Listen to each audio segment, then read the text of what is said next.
Yashodanandana Pradajana Ranjana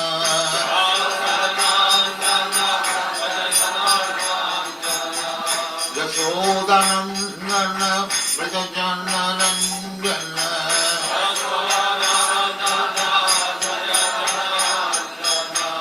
Yamuna Tira Banachari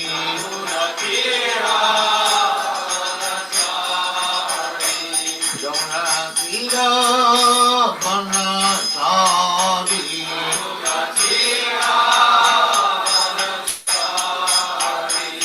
Jaya Radha Madhava Punya Bihari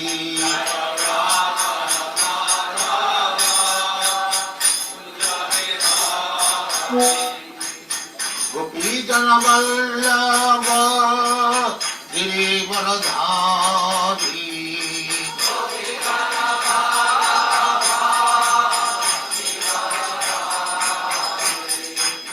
Gopijana Vallabha Girivaradhari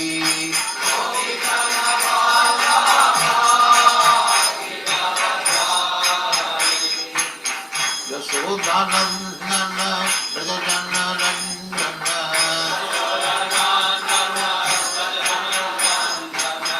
Yashodanandana Pradajana Ranjana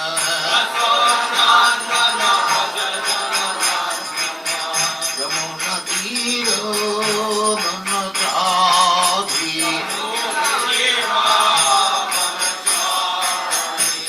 Yamuna Tira Banachari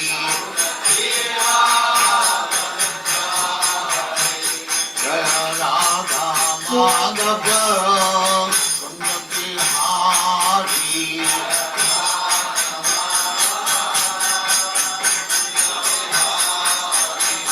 Jaya Radha Madhava Punya Bihari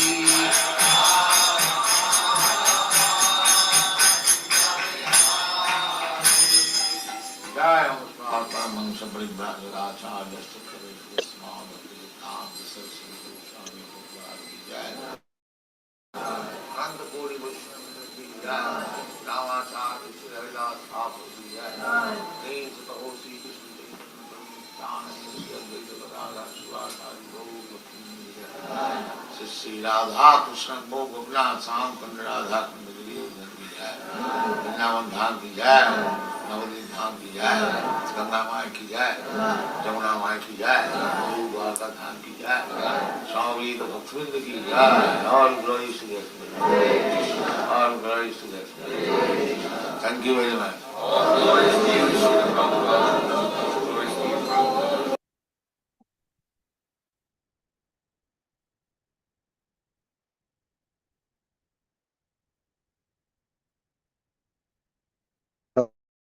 Hare Krishna Prabhu. Please accept my respectful obeisance and worship Prabhupada. So you're welcome, Prabhuji. So dear devotees, we're welcome to the Hare Krishna Africa platform. My voice is not coming out? Am I audible now? Oh, that's serious. Okay, yeah, I can hear you now. Hare Krishna. Yes, we can hear you now, Prabhu. Yes. Hare Krishna. So you're welcome, Prabhuji. Hare Thank you Bol. very much for honoring our invitation. Jai. Hare Krishna. Hare Krishna. Yeah, so dear devotees, you're welcome to today's Bhagavatam class. We are very fortunate to have His Grace Vivekananda Prabhu here for the Bhagavatam class today. His Grace VISVARUPA Prabhu. Prabhu, if you're ready, I'll put the verse on the screen and we can start. Tell me again. You say again. Yeah, is my voice clear? Can you hear me, Prabhuji? Can you hear me? Yes, yes, I can hear you. I don't know what. Okay, good. Okay, so I'm saying that if you're ready, we'll put the verse on the screen, then we can start. I can start. You can display this verse and make me co-host. Okay, good. Okay, I'll do that just right now.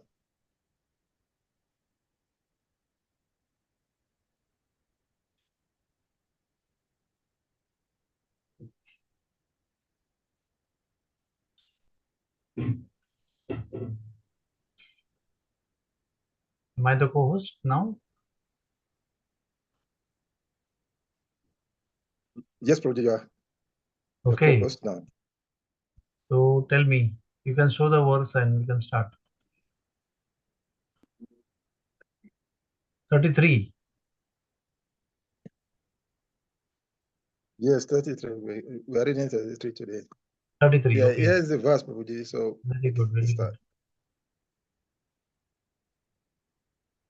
good. Will we start? Yes, Prabhuji. Okay. Let me start recording first.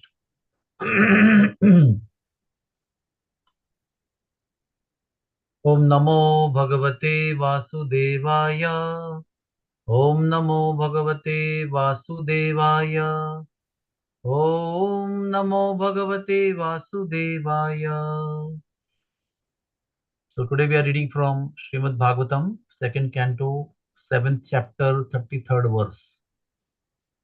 Kridan Vasheni Shinisha Kararashmi Gauryam Rason Mukaha Kalapadayata Murchitena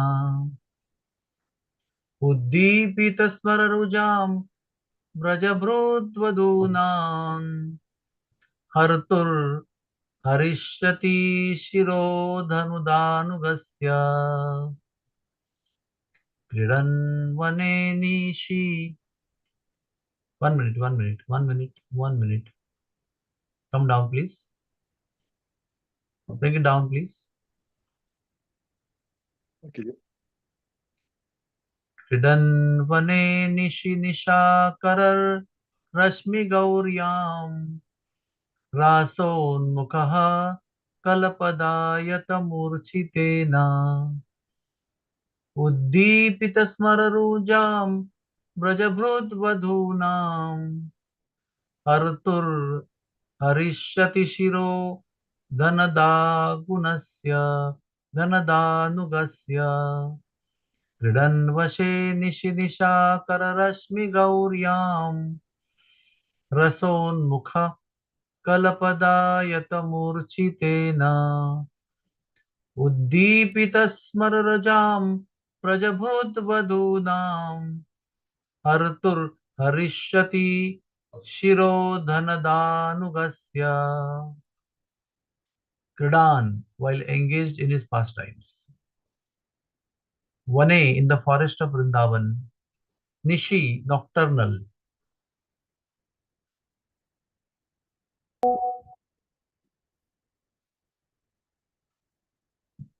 Nishakar, the moon. Rashmi Gauryam, white moonshine. Rasa Unmukaha, desiring to dance with. Kala Padayata, accompanied by sweet songs. Miruchitena, with melodious music. Uddipita, awakened. Smara Rujam, sexual desires. Brajabhrut, the inhabitants of Brajabhumi. Vadunam, of the wives. Hartuhu, of the kidnappers. Harishati, will vanquish. Shiraha, the head. Dhanada Anugasya, of the follower of rich Kuvera. Translation: when the Lord was engaged in his pastimes of rasa dance in the forest of Vrindavan, enlivening the sexual desires of the wives of inhabitants of Vrindavan by sweet and melodious songs, a demon of the name Shankachuda, the rich follower of the treasurer of heaven, Kuvera, kidnapped the damsels, and the Lord severed the head from his trunk. Purport: we should carefully note that the statements described herein are the statements of Brahmaji to Narad. And he was speaking to Narad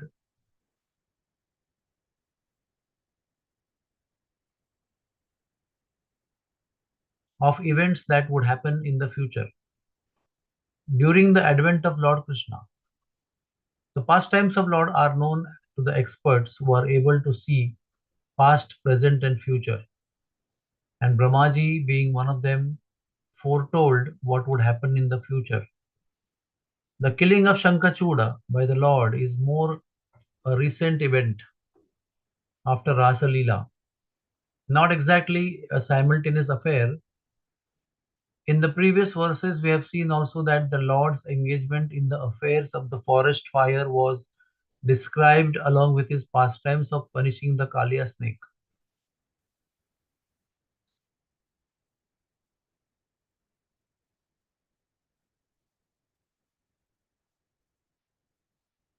Hare Krishna. The words are distorted. I cannot read. I think you stop moving the cursor. That is better.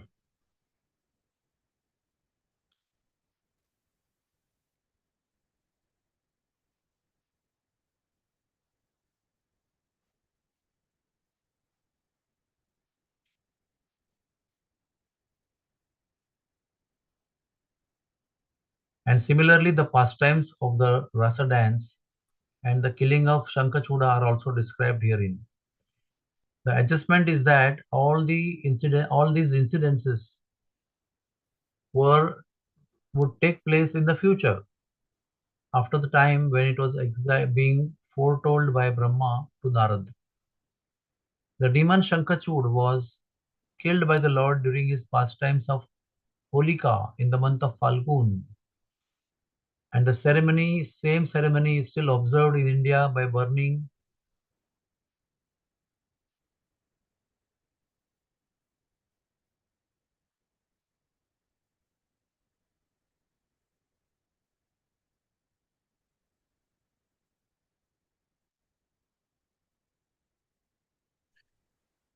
Are you Hare having Krishna. difficulty seeing it, I Prabhuji? think the text is getting distorted. I'm not able to read. You don't please Okay, move I the cursor again and think that again. is See due it. to my network. That's it. Go I ahead. think it's the network. Go ahead. I Go ahead. wasn't moving the cursor. Go ahead, please. Go ahead. Okay, Sadi Prabhu is sharing now. Yeah. So Go ahead. Prabhu. The demon, the adjustment is that all these incidences would take place in the future after the time when it is being foretold by Brahmaji to Narad. The demon Shankachud was killed by Lord during these pastimes of Horika in the month of Falgun, and the same very ceremony is still observed in India by the burning of the effigy of Shankachuda one day prior to Lord's pastimes of Horika, generally known as Holi. Generally, the future appearance of the and the activities of the Lord and his incarnations are foretold in the scriptures. that the pseudo incarnations are unable to cheat persons who are in knowledge of the events as they are described in the authorized scriptures. Are we done with the purport? Okay. Thank you. Yes. You can stop the screen share. Hare Krishna. Hare Krishna. Om Jnana-timirandhasya Gyananjana-shalakaya Chakshur Unmilitam Yena Tasmai Sri Guruve Namaha. Sri Chaitanya Manobishtam Sthapitam Yena Bhutale Swayam Rupak Kadamayyam Dadati Swapadantikam. Sri Krishna Chaitanya Prabhu Nityananda Sri Advaita Gadadhar Srivasadi Gaur Bhakta Vrinda. Hare Krishna Krishna Krishna Hare Hare Hare Rama Rama Rama Hare Hare. Hare Krishna Krishna Krishna Hare Hare Hare Rama Rama Rama Hare Hare. So thank you very much for coming to listen to the class. Hare Krishna. This particular chapter is describing what is going to happen in the future in nutshell. So we have got the mention of so many events in one verses.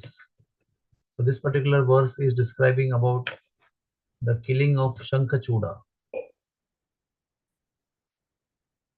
Fortunately, this particular pastime is explained in Srimad Bhagavatam 10th canto 34th chapter.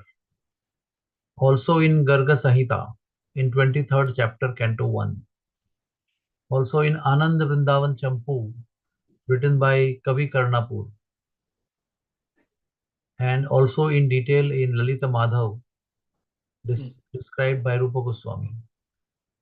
And Shankachuda's previous life is described in Brahma Vaivarta Puran.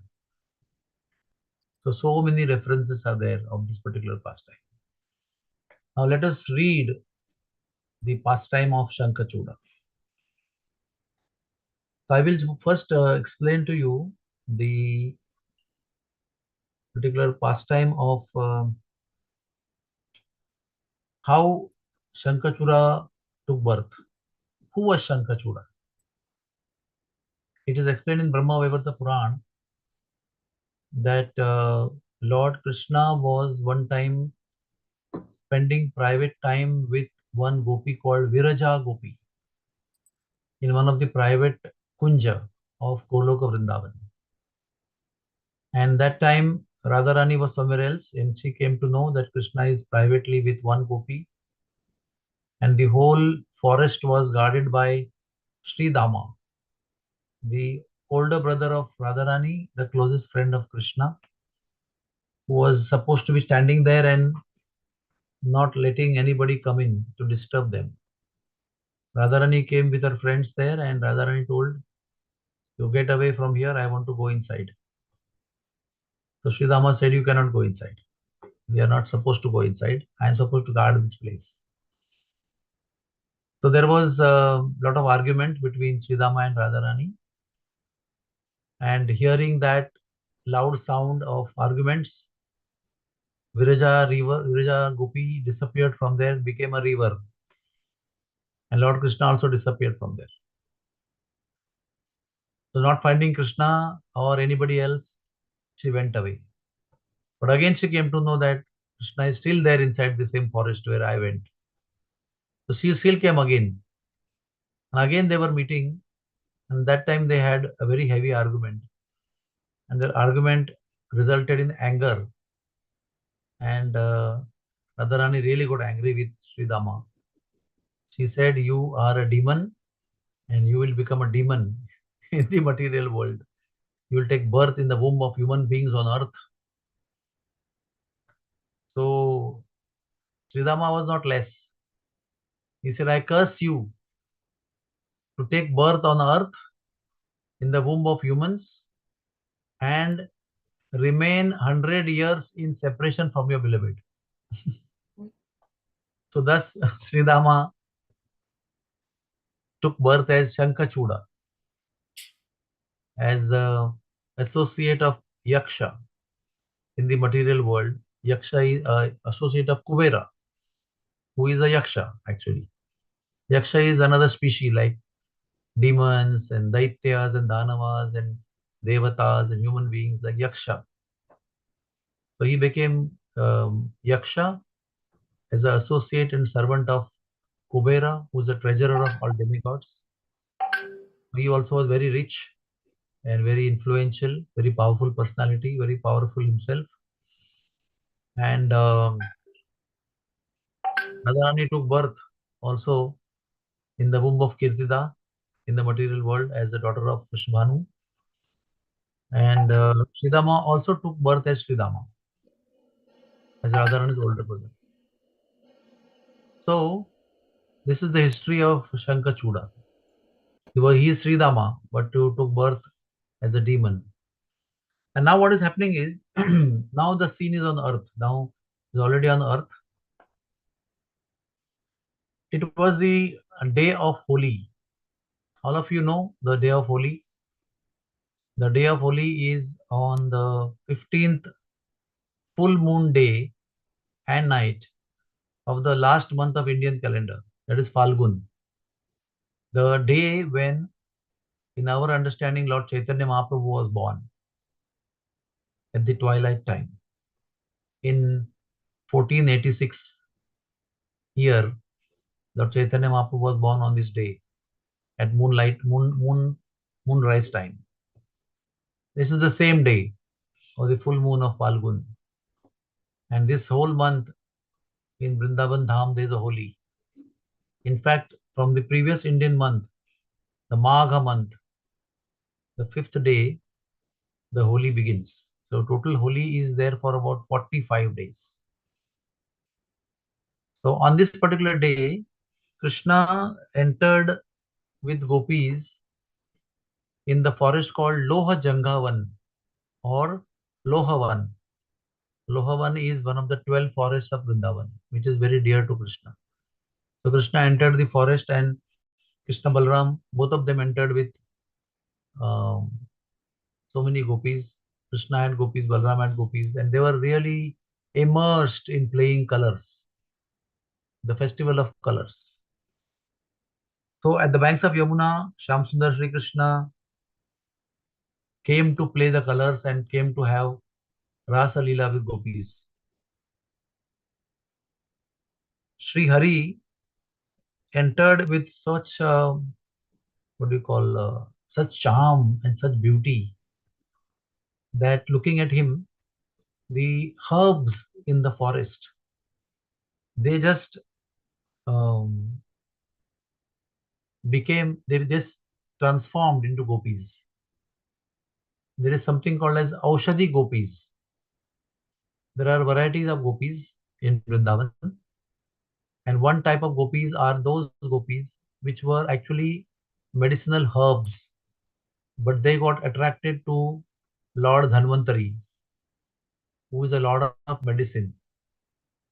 And because of that, they assumed the form of gopis when Krishna came into the material world as Supreme Personality of Godhead to perform his pastimes in Vrindavan Dham.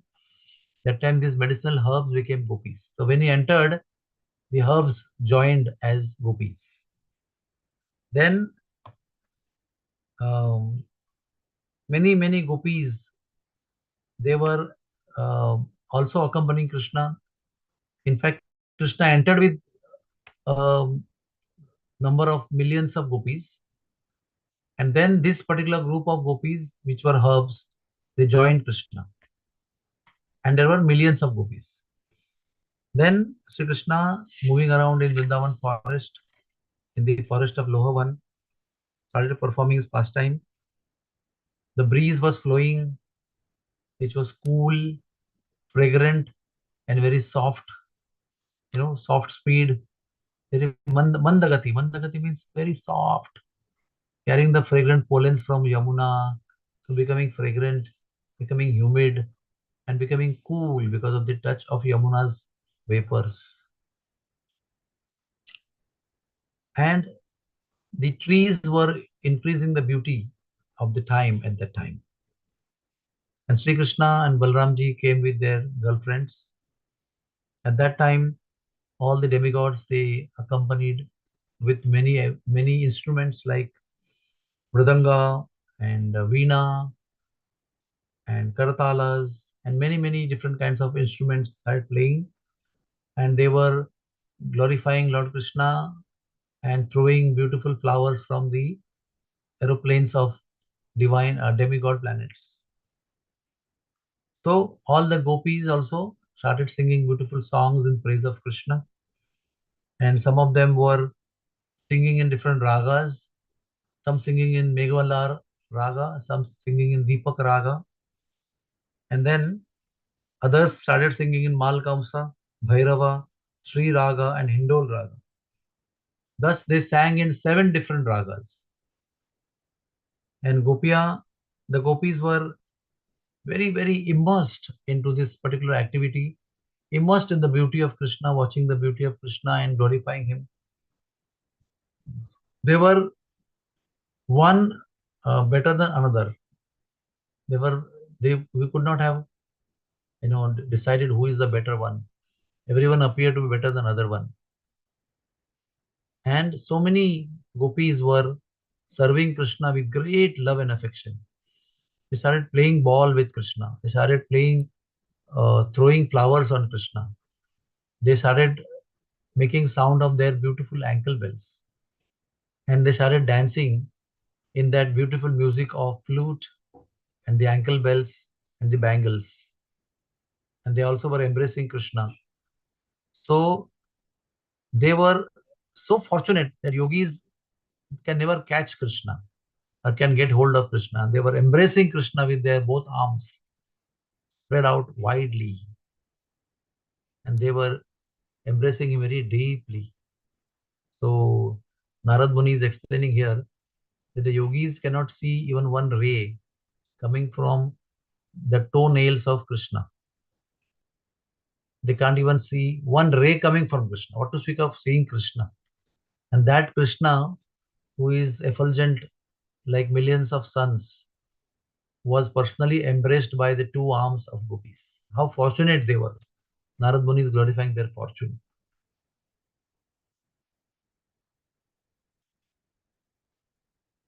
So there is long description actually on that day what was happening in the forest. I would not go in details of that, but the gopis had got lot of foodstuffs which they were feeding Krishna with their own loving hands. Then they were making betel nuts with herbs for the pleasure of the lips of Krishna. Then Krishna was touching them on different parts of their bodies and giving them pleasure. They were touching Krishna and getting a lot of pleasure.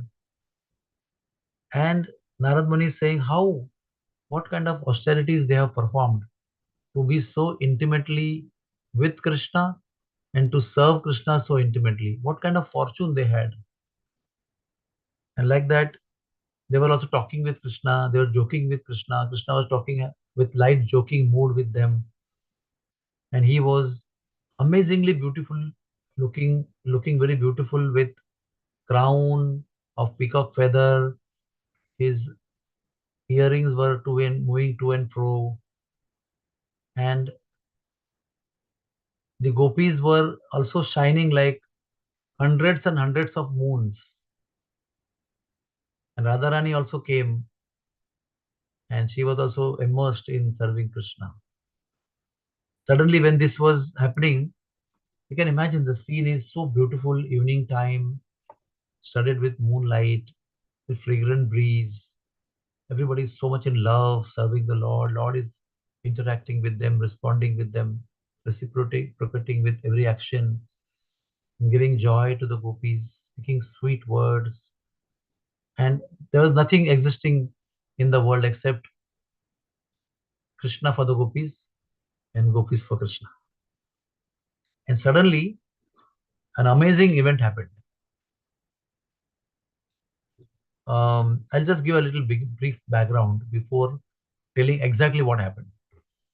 This particular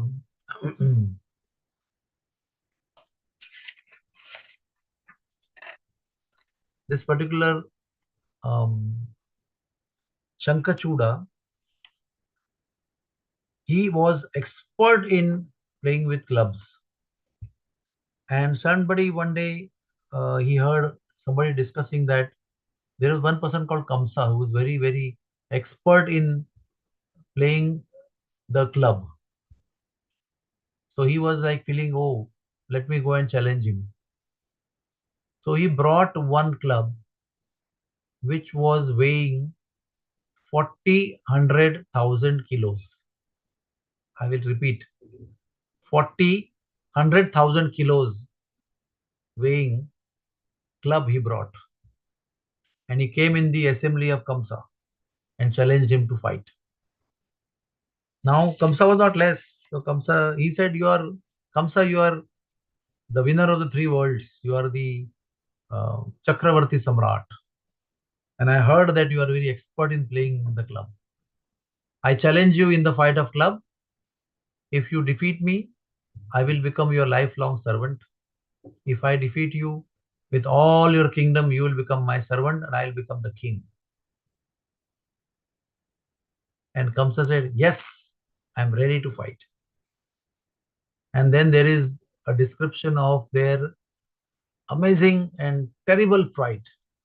The fight was so fierce that all the demigods gathered in the sky, actually watching the fight in great fear.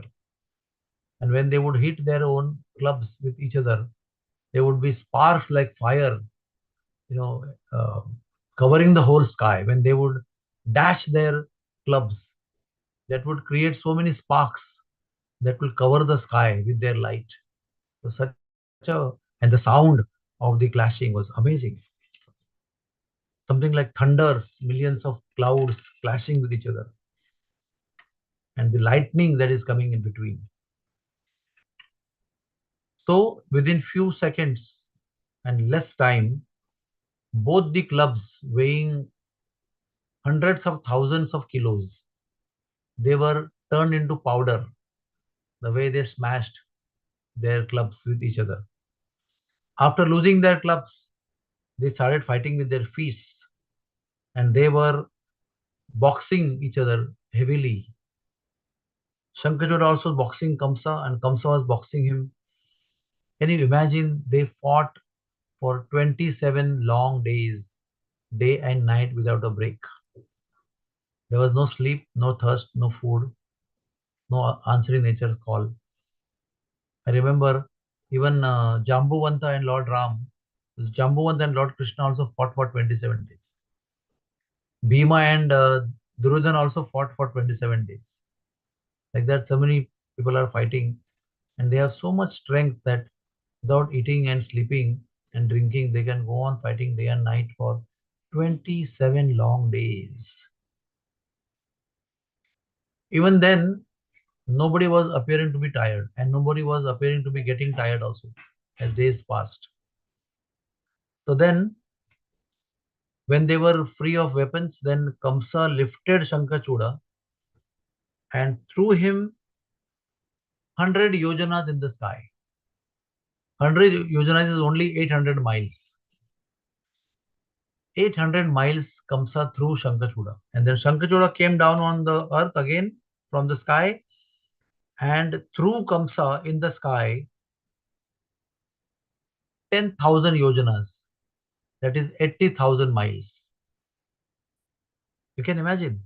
10,000 is 100 times 100. So 100 times more distance farther Shankachuda threw Kamsa in the sky. And then he fell down. After he fell down, he lifted Shankachuda and threw him on the ground. Then Shankachuda got up and lifted Kamsa and threw him on the ground. One tit for tat. And like that, when they were throwing each other on the ground, the Mother Earth was shaking, trembling like anything. And they were also shouting big, big sounds like thunders. Looking at this war, which was not getting into any result, Gargamuni appeared. And Gargamuni stopped them. They just stopped their war and they offered their respects to Gargamuni. And they said, yes, Muni, what do you want? Gargamuni said, don't fight. This way, nobody is going to win. You both are equally competent. O Kamsa, you have defeated many, many demons in the past by your feast, by your weapons, by your many prowesses. But this one is not like that. Even if you fight for months and years, you will not be able to defeat Shankachuda, and neither Shankachuda is going to defeat Kamsa. So I request, it is better that you become friends, and I advise you become loving friends of each other, because both of you are going to be dying in the hands of the Supreme Lord Krishna. Kamsa, as the announcement has been done that you will be dying in the hands of the Lord, in the same way, even Shankachuda is going to be killed by the same personality. So Kamsa immediately embraced Shankachuda. Shankachuda embraced him with love for a long time, and then they started loving each other. After that, Shankachuda was leaving and going home. And that is how our story stopped in the beginning. That something amazing happened while Krishna was enjoying with the gopis in the forest. This guy was returning back. On the way, he saw that beautiful girls are dancing with Krishna and Balram. And he thought, because Krishna was only 6 year old that time. Although he was big in the body, but he was only a 6 year old innocent boy. And they were looking also boyish. But very, very most beautiful girls who could defeat the beauty of all the demigoddesses in the heavens. They were there on the earth. They were all shining brilliantly through the effulgence of their body, added with the effulgence lights of moon falling on them, and they themselves were shining brilliantly. So the scene was quite dazzling and attractive and beautiful, and most attractive for him were those beautiful girls. So he thought, why should they enjoy? I should enjoy. They should just go away and I should enjoy. I am their husband. I want to enjoy them as their husband. So he picked up one girl called Shata Chandranana. The name means she was as brilliant and cooling as 100 moons. Shata Chandra Anana, whose face was as brilliant as moonlight of 100 moons. So she's a very dear friend of Radharani and dear Gopi of Krishna also. So he just ordered her as if he was her husband, and directed her to come with him. So she was so scared. She was pulled by him, and as she was getting pulled by him, she started shouting, Krishna, Balaram, please protect me, please save me. So Krishna at once stopped the play of the colors as which they were playing. They stopped dancing and all the pastimes, and Krishna started running behind this person. Now, very striking scene was there. This person was fighting with Kamsa for 27 days without getting budged, not getting scared also. Kamsa was not an ordinary person. He had defeated each and every so-called powerful, austere demon who had attained many, many siddhis by doing austerities for many thousands of years. They had got boons from Brahma, and such powerful, gigantic, mountain-like demons Kamsa had defeated effortlessly. And to that Kamsa, this fellow went and challenged, and they fought 27 days without any defeat or winning. That was how powerful this person was. But as soon as he saw Krishna coming behind him, he felt as if personified time and personified death was chasing him. He got scared. For 27 days, he never got anything like scared. And he was amazingly scared. He left Chandranana and started running. Krishna told Balram, you please wait here, because he also was running. He said, you please wait behind and take care of the girls. I am coming very soon. So they ran and ran and ran. This man also ran like anything, the demon Shankachuda. And he ran all the way north direction and kept running and running and running. Krishna kept chasing and chasing like wind. And finally, they approached Himalayas, the Himalayan mountains. At that time, the demon came to know there is nothing more place to flee away. There's no, it's like dead end for him. So he lifted one shala tree. If you go to Himalayas, you will find shal trees. They're called as something like teak wood, but different. It's called as devdar. Devdar trees are used for making furniture, which are very durable. So Krishna had picked up one shala tree from Lohajanga one only, and he was holding it and running behind him. After reaching Himalaya, the demon plucked one shala tree like huge, and they started fighting with shala tree. Both of them threw the shala tree on each other, and both the trees became powdered. After that, Krishna lifted him and threw him on the ground. And he also lifted Krishna and threw him on the ground. And the earth started trembling again. But after such a short fight, you can say, Krishna gave him one punch, and then punch severed the head of the demon from his body, and the demon died. This demon, as the name goes, he had one shankha, one one jewel in the shape of a conch on his forehead, which was very effulgent, very valuable, and it was his pride to have that beautiful jewel like Ashwathama on his forehead. So Krishna went to the severed head and plucked that beautiful jewel, and leaving the demon there from all the way to Himalayas, Krishna came back to Vrindavan in Lohajangavan, where Balram was waiting. And Garga Samhita explains that Krishna gave that jewel to Balram. Bhagavatam explains that Krishna gave this jewel to Balram. And Garga Samhita explains that he gave this jewel to the gopi called Shata Chandranana. And everybody was showering flowers from skies, the demigods, and everybody was chanting all glories, Jai Jai Sri Krishna, Jai Jai Sri Krishna. Balram embraced Krishna, all gopis embraced Krishna. They were so happy that Krishna came back victorious. He saved them from the demon called Shankachuda. Amazingly, when Shankachuda died, the spark of life which came out of the body of Shankachuda came straight back to Vrindavan and entered the body of Sri Dama, because he was the partial expansion of Sri Dama only.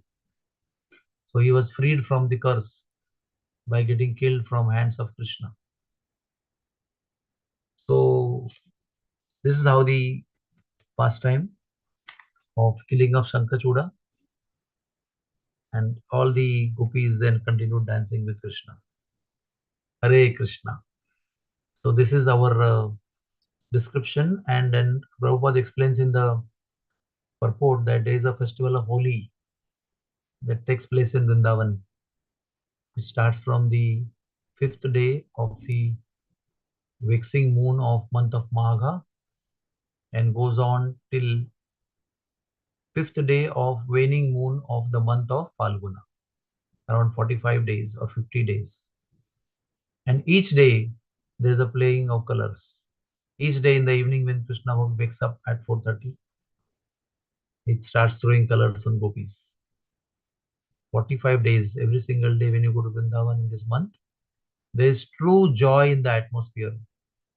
And the love between the gopis and Krishna is expressed through throwing beautiful natural colors, which when touch the body of either gopi or Krishna, it enhances their beauty, it enhances the health of their skin and effulgence of their skin.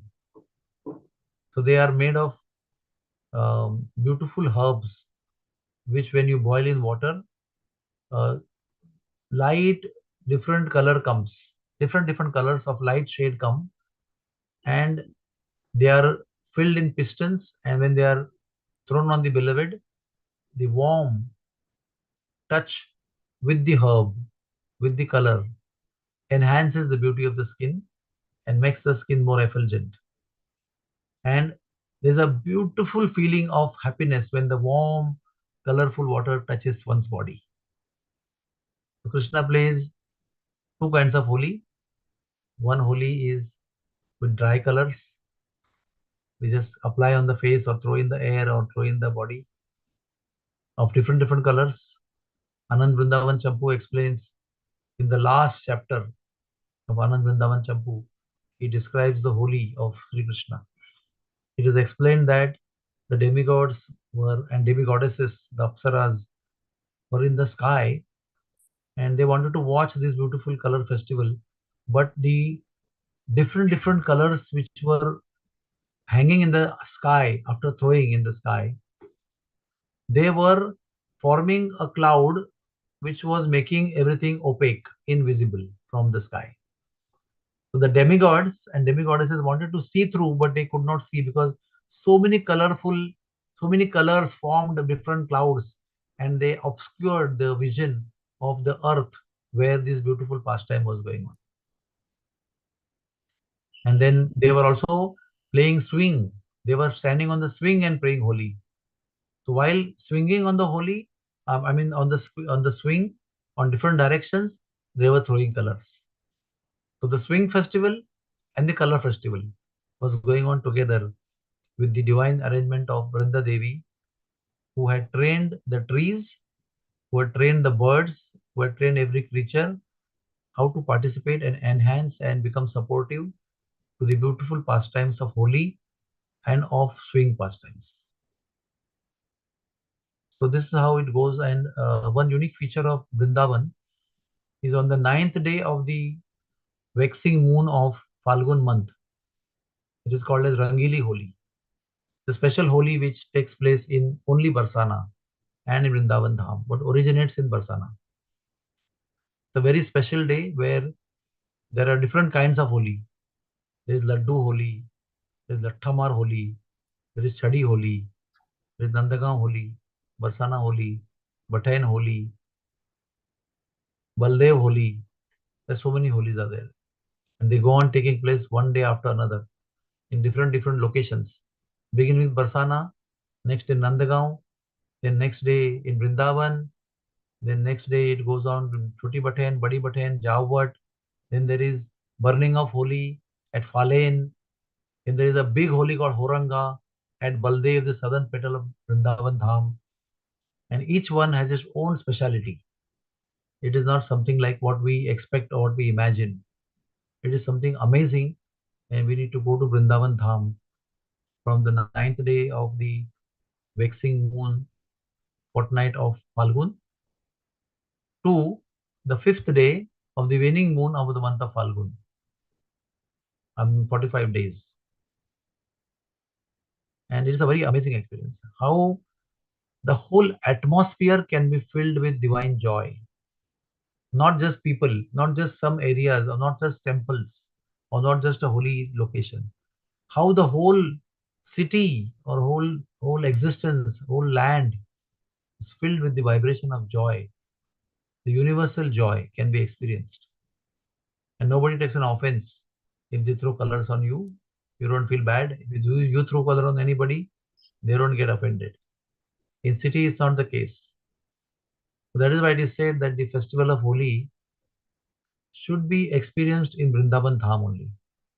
Because in cities, when we play the festival, there is vulgarity, there is envy, there is a mood of harming your skin or your beauty or your hair. There is revengeful attitude. So they take the benefit of the festival and take their revenge out. But in Vrindavan Dham, even today, the festival is performed with so much of love for each other. So much of love, affection is expressed through colors, chanting the name of the Lord to the elders, to the juniors, to the equals, and different methods are there to express the etiquette of expressing joy. To seniors is different, to equals is different, and to juniors is different. But the essential aspect of the interaction between juniors, equals, and seniors is love. Is true, selfless, endless love. And that's why both the parties only experience love.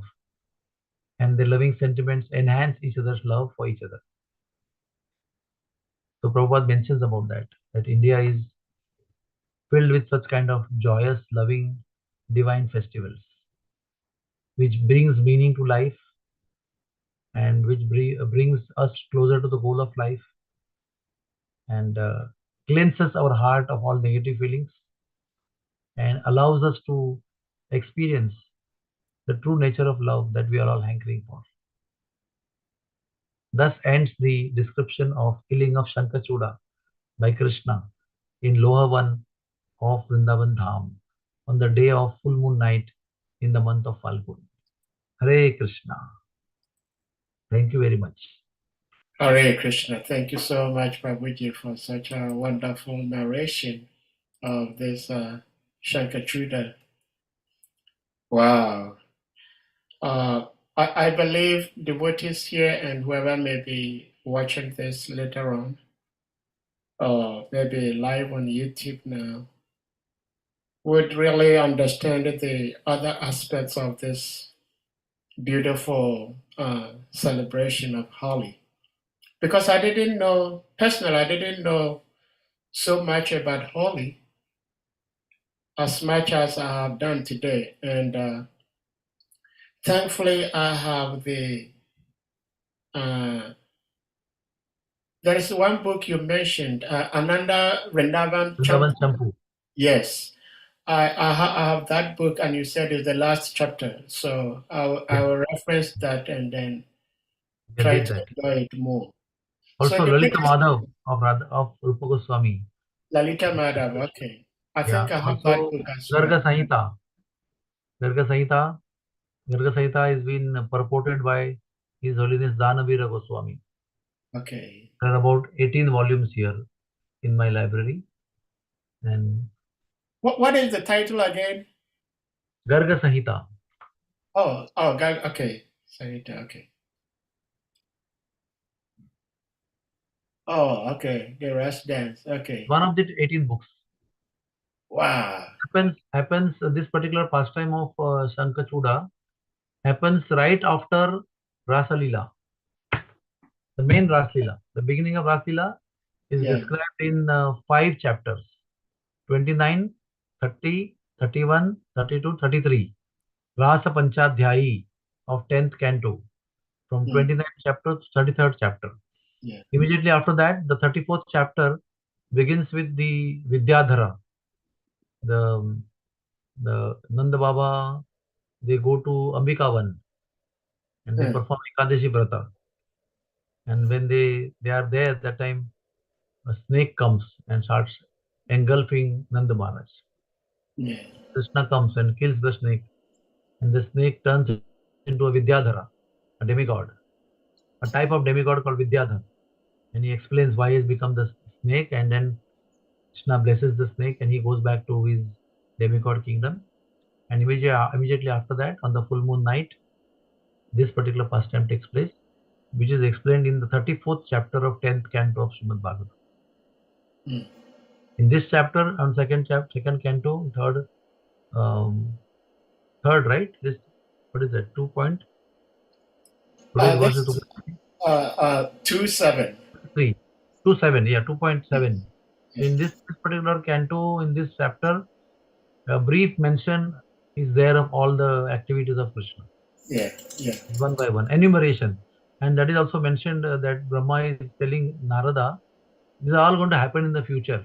In the future. Yeah. What's going to happen in the future is explained in this chapter. And one of the verses is explaining today of Shankachuda getting killed. Yeah. This Yeah. is where we stand with full reference behind. Yeah. Beautiful. Thank you so much. But Prabhuji, this question, I've been asking this question a couple times, and I believe I haven't had a satisfactory answer yet. So I'm going to humbly ask you again. Sure, And sure. that is, we hear about these curses, this person cursing that person cursing this person. And once the curse is pronounced, it happens. Yes. So the question is, when the person pronounces the curse, who makes it happen? Because I understand that in order for me to blink my eyes, there is a particular demigod in charge of that. So who actually makes these curses take effect? Okay. Let us go behind this, the story of curse. Okay. These curses are given by sages like Durvasa Muni, Narad Muni, Angira Muni, Ashtavakra Muni, Jajali Muni, and so many munis. They all are supposed to be the pure devotees of the Lord. Mhm. They are pure devotees of the Lord. They are not just yogis. And these people, like the sons of Kubera, Nalakubera Manigruva, they misbehave. Then the son of a Hayagriva demon, Utkala, misbehaved with Jajali Muni. Then another one misbehaved with Ashtavakra Muni.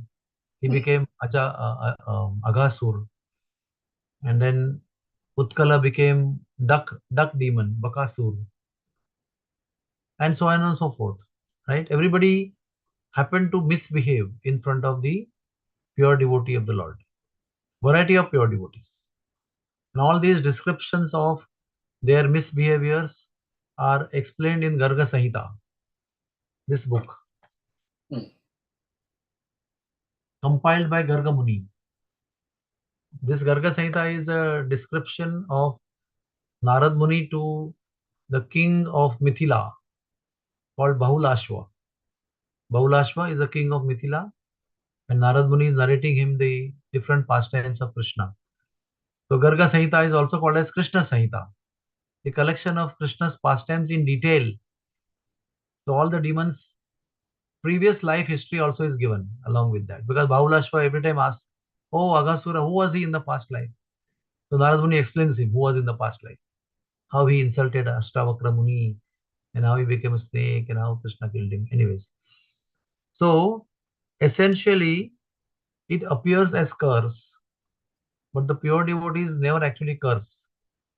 The pure devotees only speak for the ultimate spiritual welfare of the people who also misbehave with them.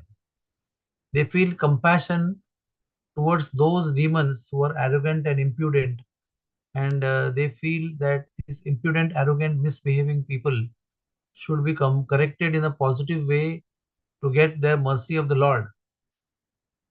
So, had these so-called, the demons, had they not got cursed by these pure devotees, they would not have got benefited directly from Krishna in the form of ultimate liberation.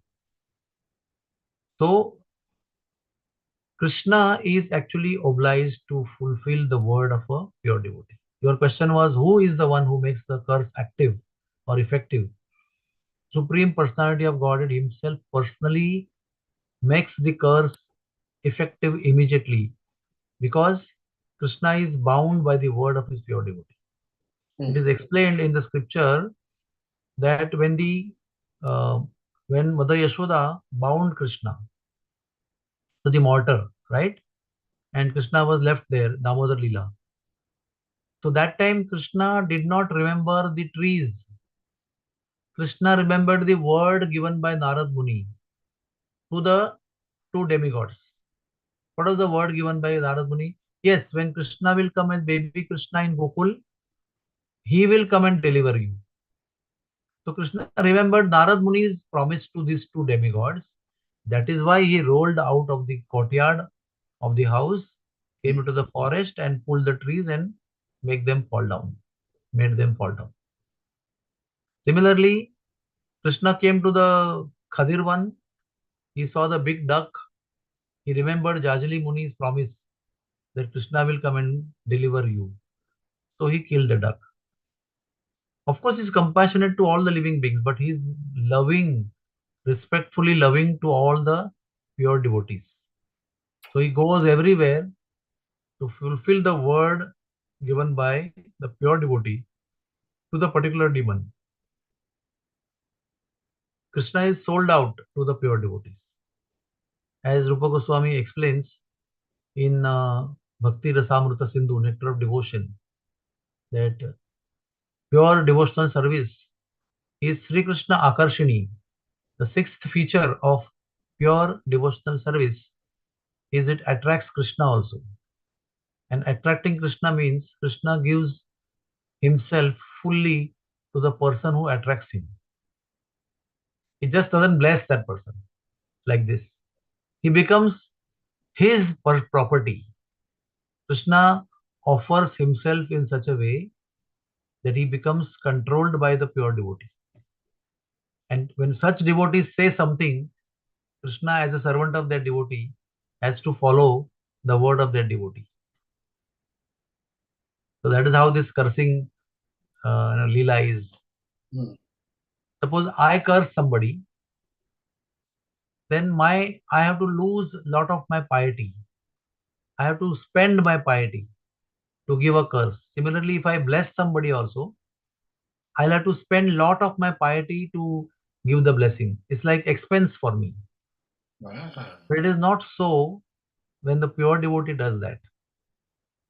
The pure devotee either curses or gives blessings on the power of Krishna, who is fulfilling his word. They don't have to spend their piety or punya karmas to curse or bless somebody. Krishna fulfills their words. That is why we are advised not to curse anybody, because we lose a lot of our gains of whatever sadhana we have done. I think I am then asking this question because I'm very fully satisfied today, and I'm so thankful that you answered this question, because I've been asking different devotees, and I had not been fully satisfied as much as I am today. So thank you so much, Prabhuji. Right. Wow. So with this, we will end our conversation if there is no other question. And I am thankful to you. I met one of the devotees in this forum in Govardhan Eco Village just 2 days back. I forgot his name, but he was there. He met me. We met each other in the Vrindavan Bihari temple of Govardhan Eco Village. Thank you so much. Maybe Kavi Kanapo. Maybe. Oh, okay. He's in tour India. He's there for whole December. He was there from 2nd December. No, okay, nothing. It's another place. No, I think Kavi Kanapo is still in Africa now, right? Yeah, it's not him. Yeah, it's not. Yeah. Okay. Any more questions?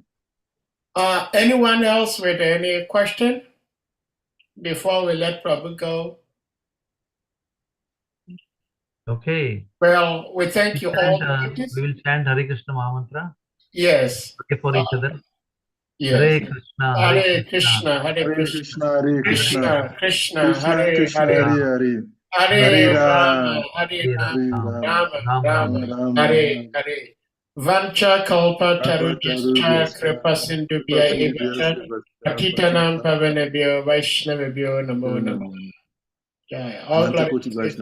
Shri Rupa Prabhu ki jai.